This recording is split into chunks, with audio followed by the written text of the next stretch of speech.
আপনার বাচ্চা জিদ করার পিছনে 4টি সায়েন্স বেস ব্যাখ্যা আছে, চলুন জেনে নেই সেগুলো কি কি।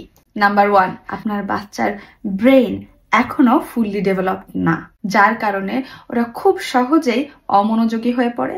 এর সাথে আপনি যখন ওকে কোনো ইনফরমেশন দিচ্ছেন বা গাইডলাইন্স দিচ্ছেন, তখন সেগুলো শুনে সেগুলোকে ঠিকমতো প্রসেস করে ডিসিশন নিতে ওরা স্ট্রাগল করে, শুধুমাত্র ওদের ব্রেন আন্ডার ডেভেলপ থাকার কারণে।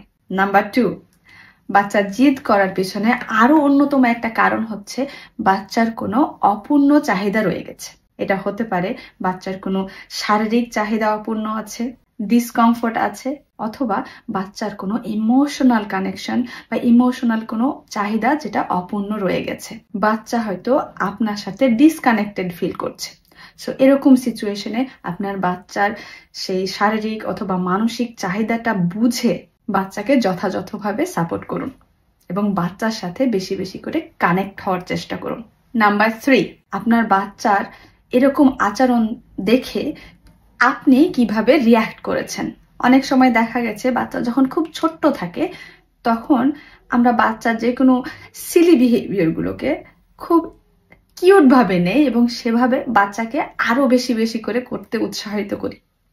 বাচ্চা হয়তো কাউকে বকা দিচ্ছে, আমাদের সেটা দেখে খুব কিউট লাগছে এবং আমরা আবার বলি, আচ্ছা বেবি তুমি এটা করো তো, এবং বেবি তখন উৎসাহিত হয়ে সেম বিহেভিয়ার করতে থাকে এবং বড় হয়েও সেটা কন্টিনিউ করে, কারণ ও তখন জানে না যে কোনটা জোক ছিল এবং কোনটা রিয়েল।